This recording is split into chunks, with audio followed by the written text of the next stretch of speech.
ಚಿತ್ರದುರ್ಗದಲ್ಲಿ ಸಿಸಿಬಿ ಇದೆ. ರೌಡಿಗಳು ಬಂದು ಸಂಘದಲ್ಲಿ ಮೀಟಿಂಗ್ ನಡೀಬೇಕಾದ್ರೆ ನಿಲ್ತಾರೆ ಅಂದ್ರೆ ಯಾವ ಮಟ್ಟಕ್ಕೆ ಸಂಸ್ಥೆ ಹದಗೆಟ್ಟಿದೆ ಅನ್ನೋದು ಅರ್ಥ ಮಾಡ್ಕೊಳ್ಳಿ. ಪೊಲೀಸ್ ಇಲಾಖೆ ಏನ್ ಮಾಡ್ತಾ ಇದೆ ಪೊಲೀಸ್ ಇಲಾಖೆ? ಇನ್ನೊಂದು ಸಲ ಡೈರೆಕ್ಟರ್ಗಳ ಮೇಲೆ ಏನಾದ್ರೂ ರೌಡಿಗಳನ್ನ ಬಿಟ್ಟು ಬೆದರ್ಸೋದಾದ್ರೆ ನಾಳೆ ಬೆಳಗ್ಗೆ ನಮ್ಮ ಹೋರಾಟ ಬೇರೆ ರೀತಿ ಇರ್ತದೆ. ಹುಷಾರ್.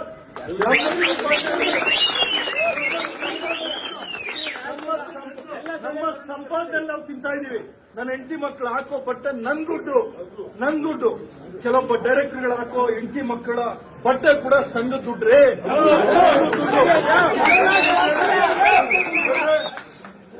ನಮಗೆ ಭಗವಂತ ಅನ್ನೋನಿದ್ರೆ ಆ ಕೆಂಪೇಗೌಡ ಬಾಳಗನಾಥ ಸ್ವಾಮೀಜಿ ಜೀವಂತವಾಗಿ ಇಲ್ಲದೆ ಇರಬಹುದು, ಆದ್ರೆ ಅವ್ರ ಆತ್ಮ ಇವತ್ತು ಜೀವಂತವಾಗಿದೆ.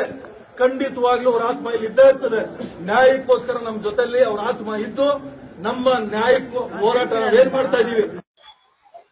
ಉಮಾಪತಿ ಗೌಡ ನನಗ್ ಗೊತ್ತಿರೋ ಹಾಗೆ ನಾನು ಒಂದ್ಸಾರಿ 2 ಸಾರಿ ಮಾತಾಡಿದ್ರು. ಅವನು ಒಂಥರ ಲೀಗಲ್ ಪರ್ಸನ್. ಭ್ರಷ್ಟಾಚಾರ ಕಂಡ್ರೆ ಅವನಿಗಾಗಲ್ಲ. ಯಾಕೆ ಅವನ ಹಿಂದೆನೆ ದರ್ಶನ್ಗೆ ಚಾಲೆಂಜ್ ಮಾಡಿ ಬಂದಂಥದ್ದು.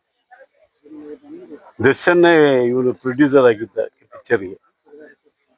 ಅವನಿಗೆ ಅದು ಕಣ್ಣು ಮುಂದೆನೆ ಭ್ರಷ್ಟಾಚಾರ ನಡೀತಾ ಇದ್ರೆ ಹೆಂಗಿರೋದು ಅಂತ ಅವನ ಯೋಚನೆ. 2ನೇ ಸಾರಿ 3ನೇ ಸಾರಿ ಒಕ್ಕಲಿ ಸಂಘದಲ್ಲಿ ಎಲೆಕ್ಟ್ ಆದ್ರೆ ಆ ಭ್ರಷ್ಟಾಚಾರ ನೋಡಿದ್ರು ಸುಮ್ಮನೆ ಕುತ್ಕೊಬೇಕಾಗ್ತದೆ. ಪರಿಸ್ಥಿತಿ ನಂಗೆ ಮಾಡ್ಬಿಡ್ತವೆ. ಒಕ್ಕಲಿ ಸಂಘದಲ್ಲಿ ಪರಿಸ್ಥಿತಿ ಹಂಗಾಗೋಗ್ಬಿಡ್ತದೆ. ಇದನ್ನು ಮೊದಲನೇ ಅವಧಿಗೆ ಇವತ್ತು ಭ್ರಷ್ಟಾಚಾರ ಆಗಿರೋದಕ್ಕೆ ಎದ್ದು ಕೂತಿದ್ದಾನೆ. ಏನೇನು ನಡೀತು ಏನೇನು ಮಾಡ್ತು ಅಂತ. ಅಲ್ಲಿ ಯಾವತ್ತೂ ಅಷ್ಟೇ. ನಾನು ಇವತ್ತು 15 ವರ್ಷ ಅದರಲ್ಲಿ ಇದ್ದೆ.